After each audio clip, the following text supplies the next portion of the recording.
Katong gitagaan tag chance nga sige tag overtime sa US, nagingon dahil ko sa akong sarili nga kinahanglan ako'y physical project sa Pilipinas. Kay what if short lifespan ta dito ba sa Amerika ba? Unya nga to ang afam mabalo nya mag-asawa man naglain Pilipina, way mabilin sa atong pamilya nindot nang ato ang gisure-buldaan ba nga nagpalitag property. So mao ni guys nagput up ko og kining actually extension ra man ni nga balay sa katong akong GSIS loan, itong teacher pa ko. Pagka ato na kog Amerika ako ni siyang gipang extend. So pila na kwarto anit eh? 1 2 3 4 5 6 na ang kwarto ani nga balay. Unya naay katong farmhouse ni mama kato akong gipakita sa una nga video ug napagyoy katong wata nakasuroy ti sa Santa Ana kay nakoy property dito na palit. Kato bang nag roller skate ka? Like kuan property nga ako ang gipalit kay para sa akong pamilya kay what if maana ta ba? So nay mabilin sa ilaha no. Unya si apa man nakasabot pud siya kay naman pug koy kwarta nga gi-invest nga kami gayud kuyog nga dili siya yung nga physical property ba investments Amerika.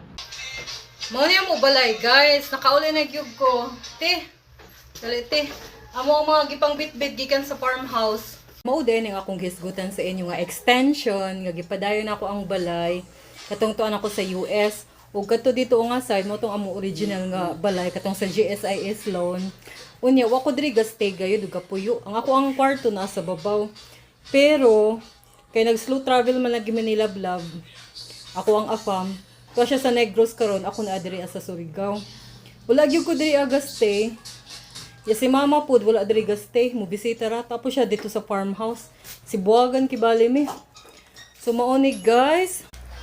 Gibiyaan man pud lagi ni sa ako ang manghud kay amo magbisita si mama dito sa farmhouse. So nay mga hinay-hay diri ba mo na din ako malibot. Nay mga pilunon. So mao ni ang kwarto ni mama diri asa amo ang balay. Anita diri sa katong original katong sa GSIS loan. Muning kusina. Pasulod diha na extension nga dirty kitchen. Wala man ni nahinluan diri guys kay wala gyud tao mga 3 or 4 na kaadlaw kay nangadto mi sa farmhouse. Napahugason. Sa katas-taas.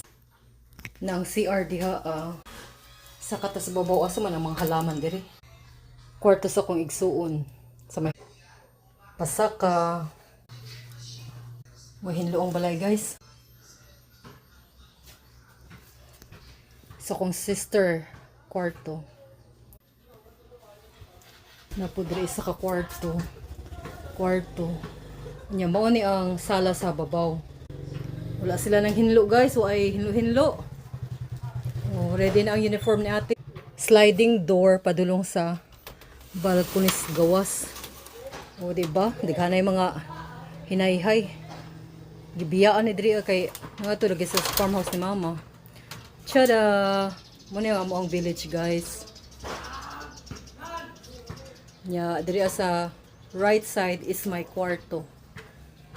Aking kwarto na hindi ko muna bubuksan dyan. Baka yan ay maraming mga maraming mga liligpitin.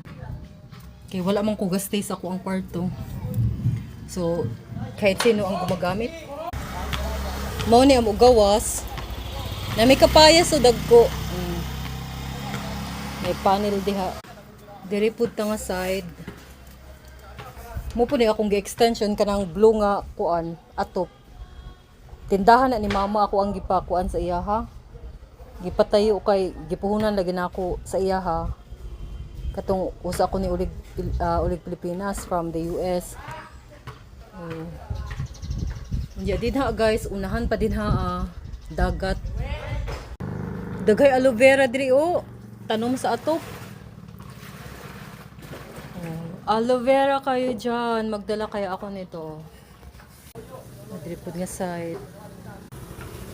So mao ni nag-occupy sa balcony karon guys, mga okay. Inyo na ning pamiloon kay na para natay space. Sulod ta sa akong kwarto. Sus na may kayuyos diha ako sa akong pag-umangkon Ayan ay ako.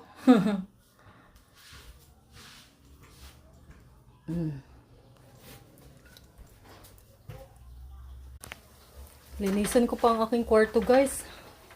Dahil marami na ditong mga tupiin.